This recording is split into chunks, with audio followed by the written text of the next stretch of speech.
When trying to find a good place to eat, some people will just go look at a map, while others might try and find a local who knows all the best spots, and some will go see what a tire company had to say.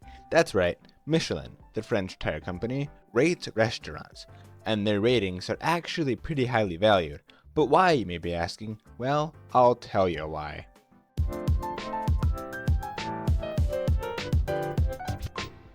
Hello people, and welcome to The History of, a place that covers a surprising number of food topics. Today we're talking about the Michelin star. To start out with, Michelin doesn't mess around when it comes to the judges. The inspectors must have a degree in culinary arts, food studies, or hospitality. Secondly, they require around 10 years of experience of working in the food industry as a chef, server, or restaurant manager. But just working in the industry won't be good enough. They need to know how to make an excellent experience for the customer.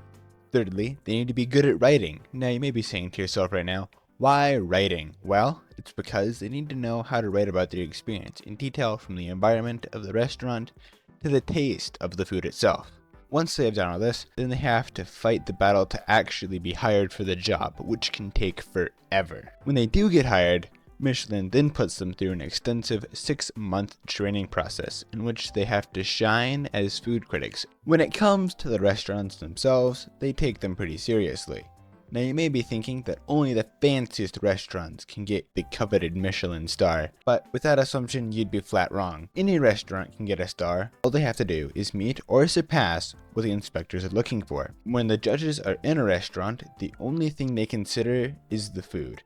The place may look like a dump, and the service can be so bad it makes McDonald's look good. But if their food is on point, they'll still get a star. When it comes to what they look for in their food, it's down to 5 things. The quality of the ingredients, the mastery of techniques, the harmony of flavors, the personality of the chef expressed through the food, and finally, consistency.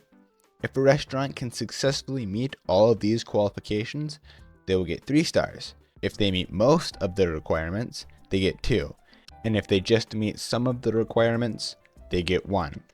This raises a question about what the number of stars means. Well, according to Michelin, 1 star is a very good restaurant in its category.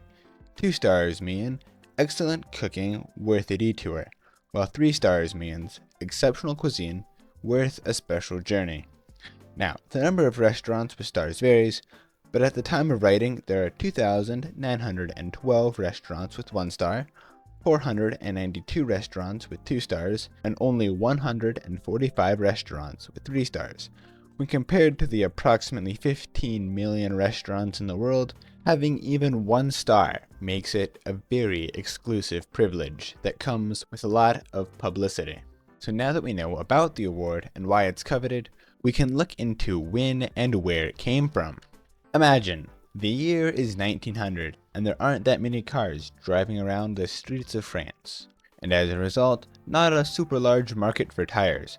So brothers and tire manufacturers Edouard and André Michelin published the first Michelin guide to try and get people on the road and wear out tires. Originally, the guide provided information such as maps, tire repair locations, and hotels, and the first guides were given out for free. The popularity of the guides would grow rapidly during the 20s, and as they became more popular, the brothers would add more to the guides, including restaurants. This section of the guide would become super popular, and inspectors would be hired to go and review restaurants, and the famous Michelin star would be introduced in 1926. At first, it was just a 1-star system, with the stars being awarded to the restaurants who the inspectors felt made consistently good food. It wasn't until the 1930s that the 3-star system was released with the criteria they still use today. When World War II came around, the production of the guides was put on hold. The 1939 guide for France, however, was reprinted for the Allies as the maps were judged to be some of the best.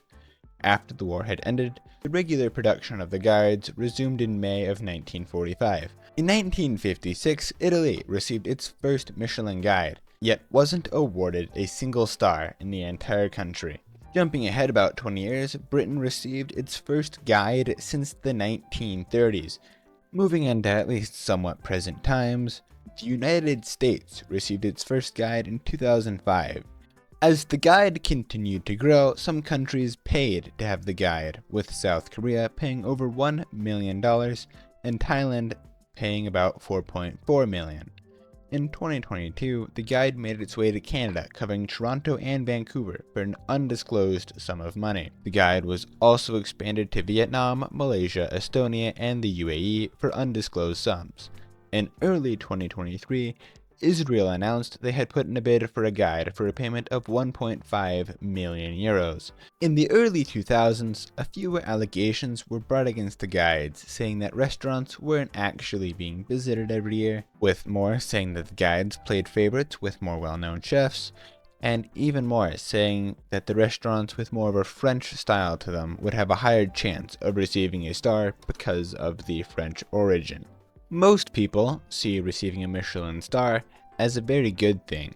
Some people, however, upon receiving a Michelin star, have asked for its removal because it would create unrealistic expectations for the customers and cause a large boom in business, which would lower food quality and put immense pressure on the chefs to maintain a high quality, with some chefs tragically even taking their own lives at the rumor of losing stars. However, most chefs will say the publicity of receiving a star is well worth the competition and sometimes improves the quality of the restaurant. In short, the Michelin stars and guides are all just a big promotion for Michelin, hoping to get you to drive more, so you wear your tires out faster, so you go to them for a new set. But for now, that's the history. And as always, thanks for watching.